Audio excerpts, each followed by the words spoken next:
A fun one in Detroit has the Sabres back in the win column. We're recapping it here on the Locked On Sabres podcast.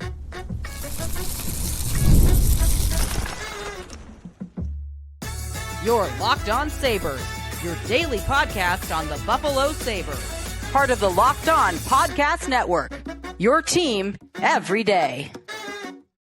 What is up, everybody, and welcome into this weekend edition of the Locked On Sabres podcast. Thanks for making us your first listen every day. We are free and available wherever you listen to your podcast. You can watch the show on YouTube. You could also be a part of our Locked On Sabres text club. Join subtext.com/LockedOnSabres if you aren't already a subscriber. Sneaky Joe DiBiase here on the podcast, part of the Locked On Podcast Network. Now the number one sports podcast network.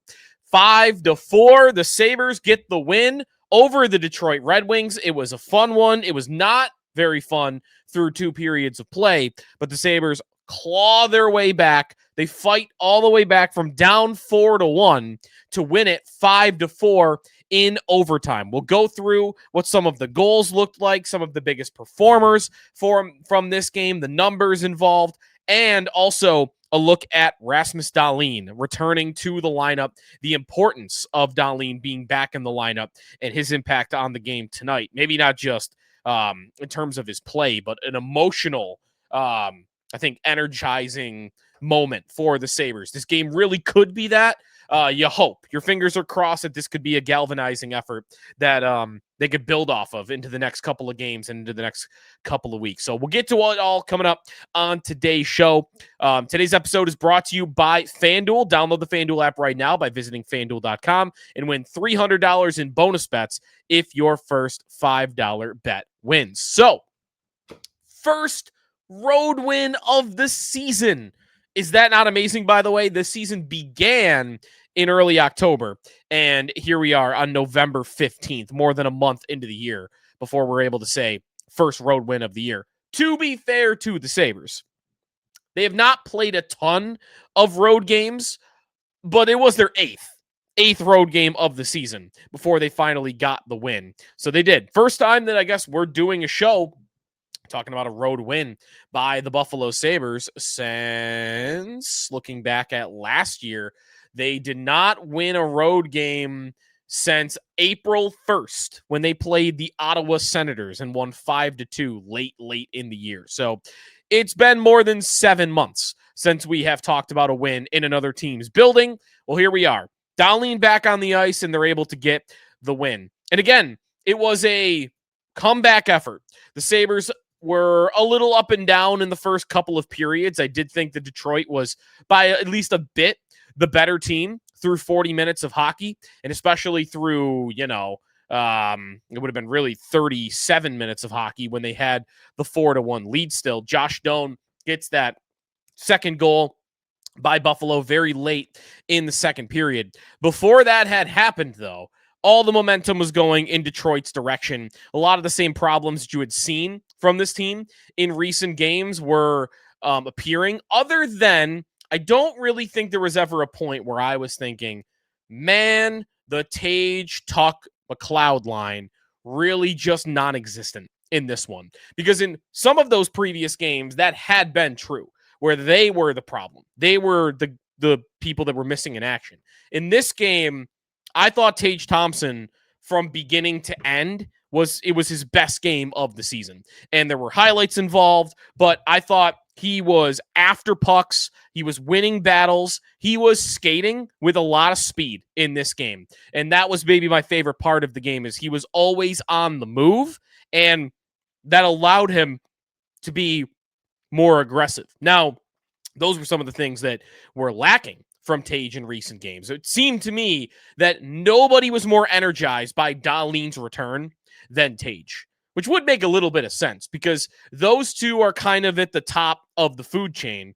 And sometimes you don't always feel like maybe you have all the help in the world, but if you're Tage, I always got Dahlin. And if you're Dahlin, I always got Tage. And Tage not having him for the last, couple of weeks has probably been tougher for him.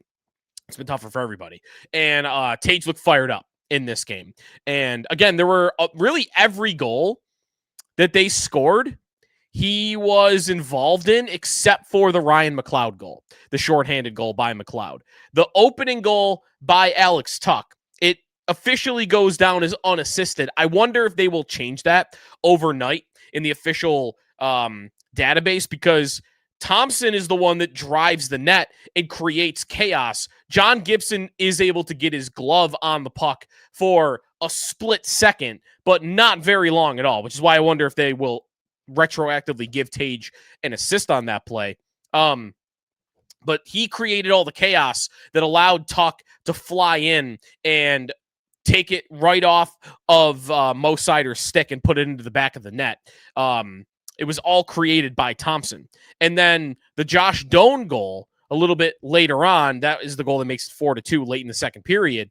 Tage would have had the third assist, I guess, if we were giving out 3 assists. So he won possession in the offensive zone. He got it back to Bo Byram, who then goes to Dahlin, and he takes the wrist shot, and Doan's only able to deflect it. So he's involved in that goal. He obviously goes coast to coast on the goal that makes it 4-3 early in the third. And then in overtime, what an effort by Thompson. Sure, he's going against a guy that is a lot smaller than him in Alex DeBrincat. But for Thompson to come in with speed, again, this is where him being an aggressive skater in this game really helps, because it's not just size in that overtime goal. He's coming through and he's trying to roof it, right? He's trying to get a wrist shot off and win it right there with DeBrincat in front of him, and it gets blocked by DeBrincat. But because Tage had him backing up so much, Thompson was coming into the zone with so much speed that after the puck is kind of laying down on the ice between DeBrincat and Thompson, who is moving backwards and who is moving forward? DeBrincat is moving back. Thompson still has a lot of that carryover speed. So it's a lot easier for him to just throw DeBrincat off of him, because that's the direction that DeBrincat's already going, because he's backing him up. So that combined with his size in that moment to throw a smaller player down to the ice and out of the play, right? He didn't just knock DeBrincat down. He threw him basically to the corner, like, out. Your game is over. This is 3-on-2, and we are winning it right here and now. He completely eradicates DeBrincat from the play, makes it 3-on-2, forces the Red Wing defender to have to come down low and challenge him. And then he makes the perfect read where you kind of see Tage on the back angle replay. He knows what he's doing. He's waiting for that Red Wing to leave Samuelsson. Leave Samuelsson, come down to challenge him. And when that happens, Tage knows I've got him. Because now all I got to do is put a pass around behind my back to Samuelsson, who now has a wide open opportunity. And good on Samuelsson, by the way, because there are players that might not have thought in the moment, I got to shoot this, and they might have tried to find Dahlin back door, who was open, but he was on his offhand. So he would not have been able to one-time it, which means he would have had to collect it and then get the puck through while John Gibson was scrambling. Maybe the defenseman gets over.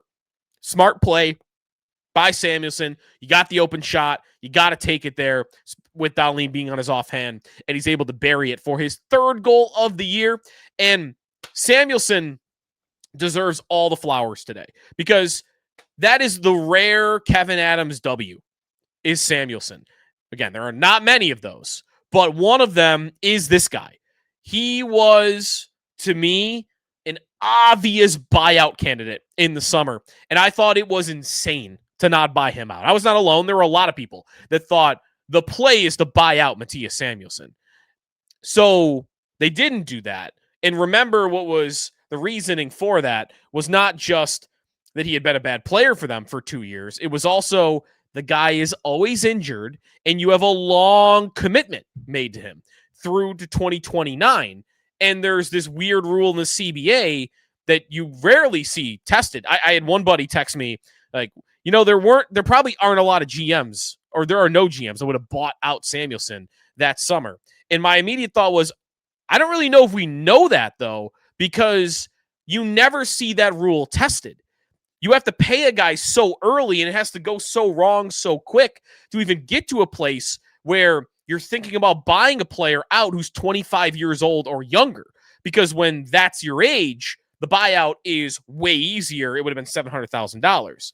I can't remember a time where another GM was faced with a situation like that. Well, Adams decided, hang on to him. Let's keep going, get him healthy, and maybe we'll play him in a lesser role, and that'll work too. And that was happening beginning of the year. He's on the third pair, and it's going really, really well. He has stayed healthy. Knock on wood, everybody right now together. Knock on wood that Mattias Samuelsson has stayed healthy. He did go down in this game when he got hit in the throat with a puck, but he was fine, came back. And he's gone from, hey, cool story, he's a contributor on this team in a depth role, to, oh, he's back to being capable of playing on the top pair with Dahlin especially. But I'm good putting him back on the ice for 20 minutes a night.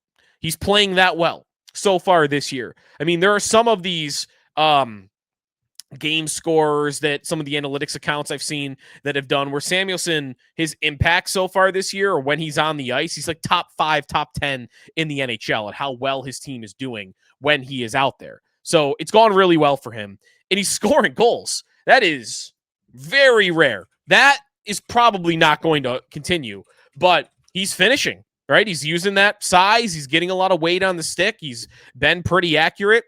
His career high in goals is 4, which he had last year in 62 games. He had 3 in his entire career before that. And this year in 16 games, he already has 3 goals and 4 assists for 7 points. Like, he's giving you more offensively than he ever has. What is amazing is he's out there in the first place in 3-on-3 overtime, right? Like, he has played almost none. It's like 90 seconds of 3-on-3 overtime before tonight. And I thought that immediately when he scored, like, he was out there because it's a lot of open ice. It's a lot of speed. It's a lot of stick handling and skill. Dahlin was out there too, and I wondered that Samuelsson might have been out there to allow Dahlin to kind of be more aggressive, be more of a forward. I had said that last week, actually, or a couple weeks ago. I wonder if they want to try 2 defensemen out there to try to open up Dahlin to be more like a forward. Well, Lindy, I don't think he heard my podcast. He probably came to that conclusion on his own, I'm sure. And he tried it, and Dahlin doesn't end up touching the puck, but it works out anyway because Samuelsson is able to flow in there and score the goal. So really good for him, and he deserves his credit today because he's been one of the most consistent Sabres really from beginning to end this year, and he's doing it playing 21 minutes a night. So hats off to Samuelsson so far this year, and he gets the game winner for the Buffalo Sabres. Second game winner of the year, by the way, which ties his career high for, well, actually, here it is. He had 2 game-winning goals in his career going into this season. He's got 2 in 16 games. Not even winning that many games. He's got 2 already this year. When we come back, the impact Dahlin's return has on this team and whether they could carry that momentum going forward. Some numbers on this game as well for you. That's coming up here on the Locked On Sabres podcast. Today's episode of the Locked On Sabres podcast is presented by Monarch. Let's be honest, most of us do not even know where all our financial accounts are, or let alone what they're worth. Between 401ks, savings, investments, easy to lose track, and that can mean leaving money on the table.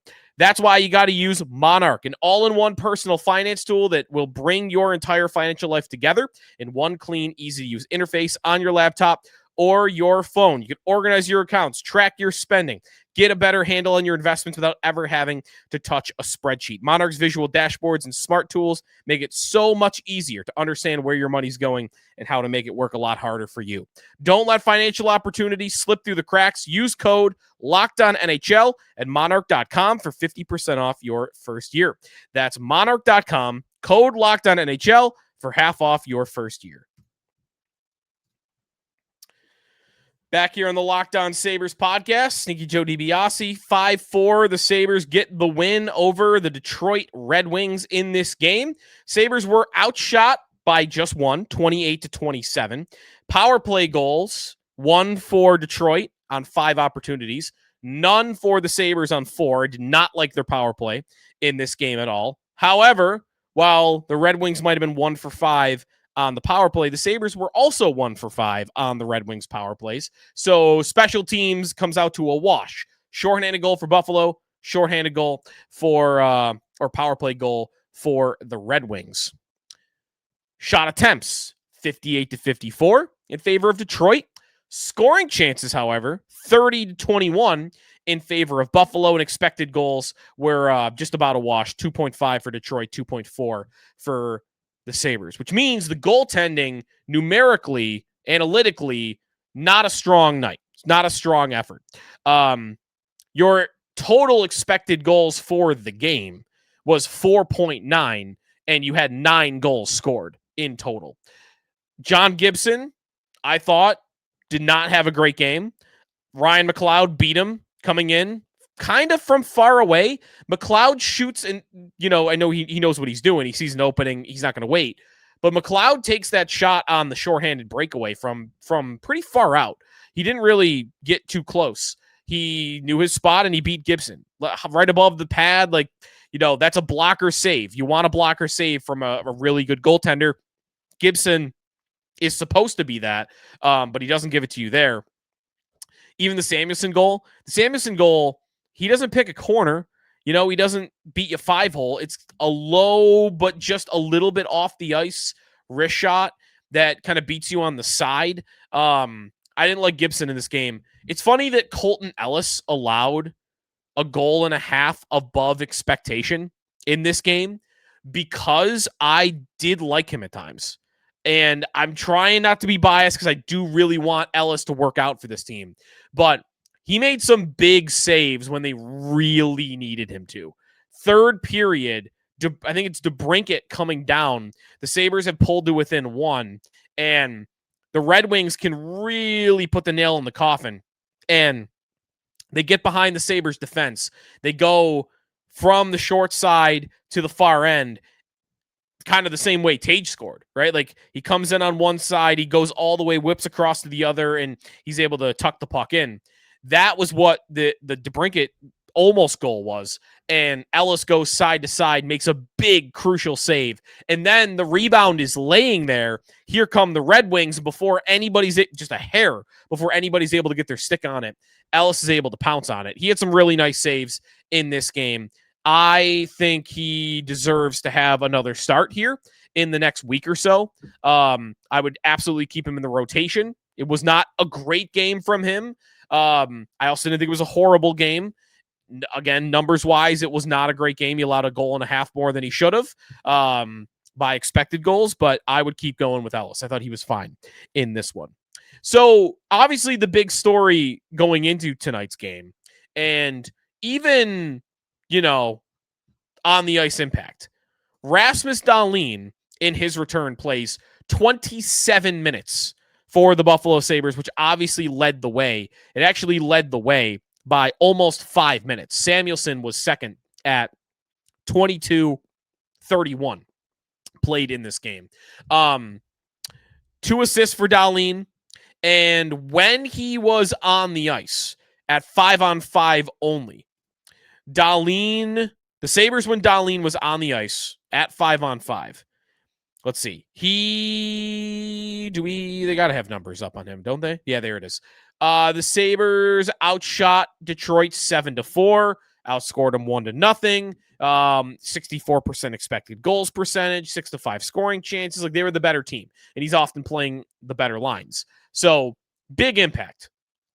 Byram not having to be their number one defenseman, Power even not having to be their number one defenseman, I think is a big, big deal for them. So, listen, part of this is a little, kind of sucks that, hey, Dahlin comes back. Maybe things can finally start to turn around.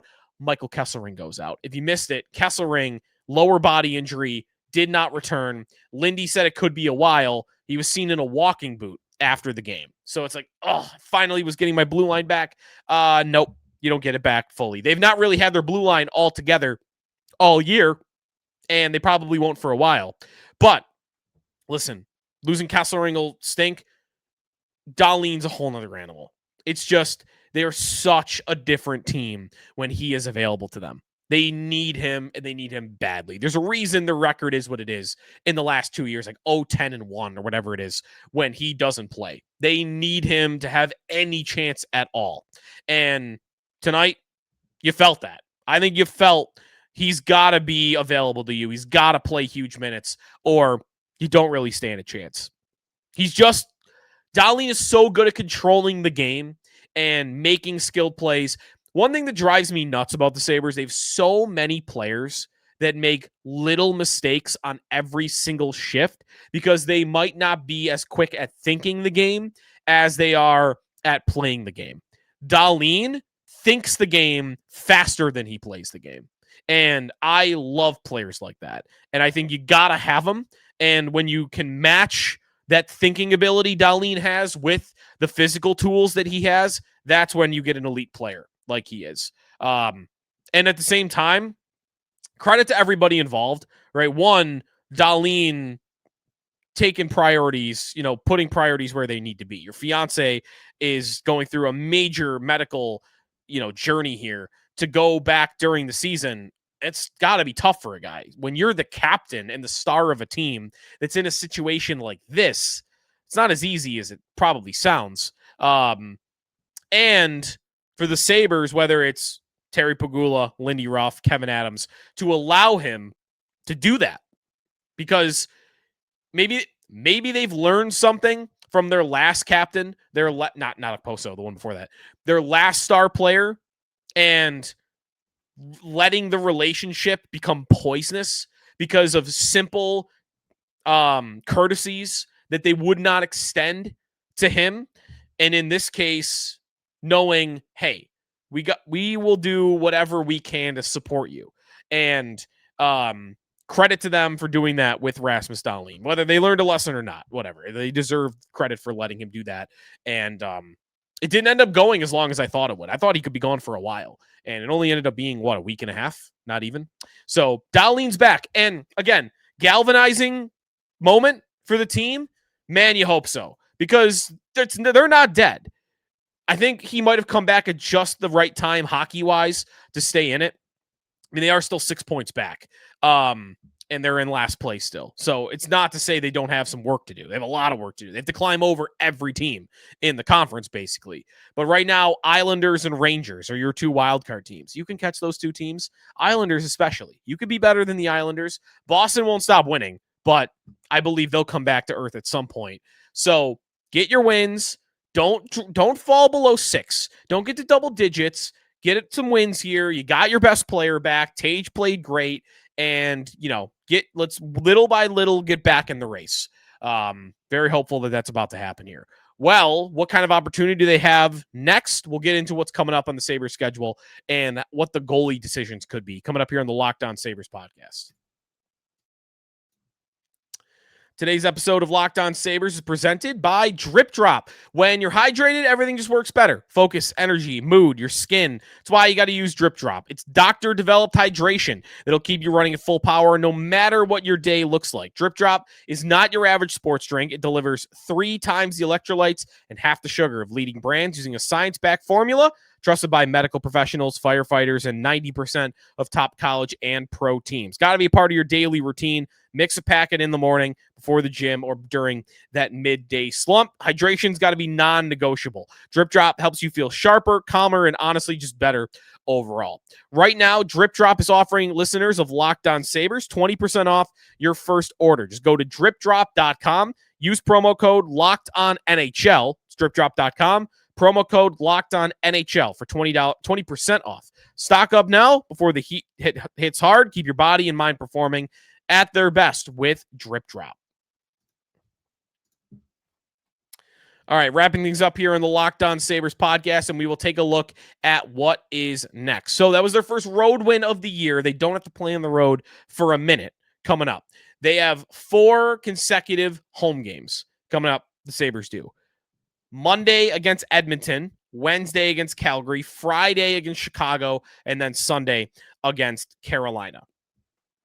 The next 3 games, especially, are the big opportunity. You got a great team in the Edmonton Oilers, but they are they are coming out east. Long trip for them. And if I am correct, let's take a look actually at their schedule real quick, because they'll have this trip here. Are they already on it? They are. They played in Carolina today. They'll get tomorrow off, and then they play Buffalo. So actually, you caught them right in the middle of an East Coast trip. They played Philly last week, Columbus this past week, Carolina, now Buffalo. So I guess they might be adjusted to it. So maybe not the strongest point at the moment, them coming out east, because they've been out east for a little bit here. So that's a tough game. But then after that, I really like the idea of you winning back-to-back games against Calgary and Chicago. And that's with Chicago being better this year. I mean, they have a good record. They are in a playoff spot, 9-5-4 on the year, but winnable game. They're probably not quite as good as their record shows at the moment. And Calgary's just a team in total dysfunction, ready to blow it up, 5-12-2. They are last in the NHL by 4 points. There's nobody within 4 points of them right now at the bottom of the standings. Minus 18 goal differential, one of the worst in the league. Calgary, that's a must-win game. You got to beat a team that's down in the dumps like that. But 4-game homestand, you're 6 points out right now. You're just trying to stay in it. You know, possible 8 points. What should we want? I would say 6. 6 is a good result. 5 is acceptable. I wouldn't want to go any lower than 5, because you want to gain a point a week, right? And 4, you're not doing that. 5, you might be doing that. 6, you probably are doing that. So I'd like to see them find their way to 6. Either go 3-0-2 or 2. Well, that'd be 2-0 and whatever. You know, find your way to 6 points, however you want to do it. You want to get a couple overtime games in there and you win 2 others, fine. Monday, though, against the Edmonton Oilers. That is when we will talk to you next. We will preview McDavid. And by the way, Matt Savoy, I want to revisit that a little bit, because it was a big move when they made that, right? Ryan McLeod was not a household name. He was a scratch for Edmonton at the end of their previous season. And the Sabres traded a top 10 pick for him. Like, that is going out on a limb.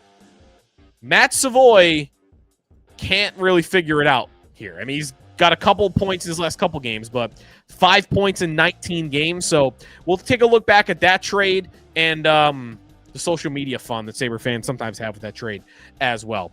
So that and more coming up on Monday's edition of the Locked On Sabres podcast. Enjoy your weekend.